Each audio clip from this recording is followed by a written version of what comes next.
In today's idea in brief, I want to talk to you about this misconceived idea about midlife crisis. You see that some people, when they approach the age between 35 and 55, all of a sudden they start misbehaving. Either some of them buy bling bling, they buy gold and put on their neck. Some of them buy very crazy motorcycles going at crazy speeds. Some of them start running after women, people's wives and daughters. Yet they know very well that even if you have reached 40, sleeping with a girl who is younger will not make you younger. The fact is that we are approaching sunset, and midlife crisis should not mean that you are in a kind of a crisis. Midlife crisis has been completely misunderstood. So how should you be able to look at this aspect in regards to exactly the meaning of midlife crisis? First and foremost, let's look at the origin. Midlife crisis is a term which was used by Elliot Jacques in 1965, who was looking from the theory of Sigmund Freud.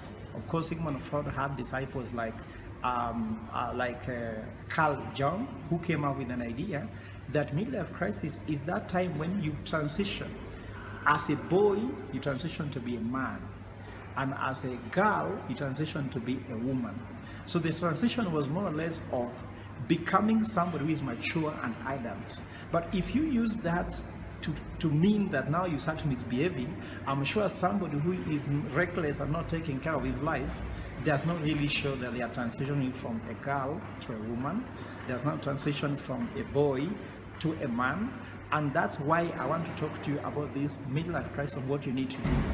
So for me, midlife crisis, when you reach 35 to 55, is a time when you look back at what you have achieved in the past and compare to what you think that a successful man or woman should achieve at 35 and 40, and you discover that you have not done much. And these targets could be many anything. Could be career target, could be education target, could be economic target, could be about social targets.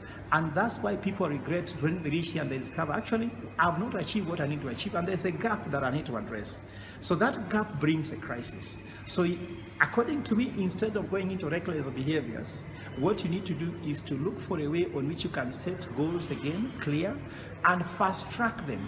So that by the time you reach 50, because between 35 and 55, you should have been able to achieve these targets. And that's what you see people after working in a company, you work for employers for long, all of a sudden people resigning at that age 40, 42, to set up their own businesses or change career because they discover the way they have been living their life, they cannot get to the target they need to do, and that cannot define their success. Okay, Doctor, we have a question here. There are some people who have reached this age and they're trying to improve their lives by maybe trying to change something, but they realize they cannot actually achieve this. What can you tell them?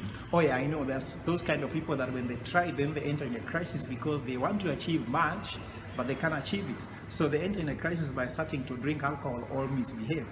But what I can say is that this target we are talking about here is all to do with happiness. So let's assume that everybody's ultimate role in this life is to be ultimately happy. So then happiness has a formula. In fact, happiness has a mathematical formula. And the formula is that happiness is equal to achievements divided by expectations. So if you discover that you had set very high expectations of yourself and you are not achieving them, the first thing is to know whether you have capacity to achieve them now, or if you know you can't achieve them, why don't you just lower your expectation and then you are happy? And with that, I think that anybody has, a ticket to be happy. Thank you very much. Awesome.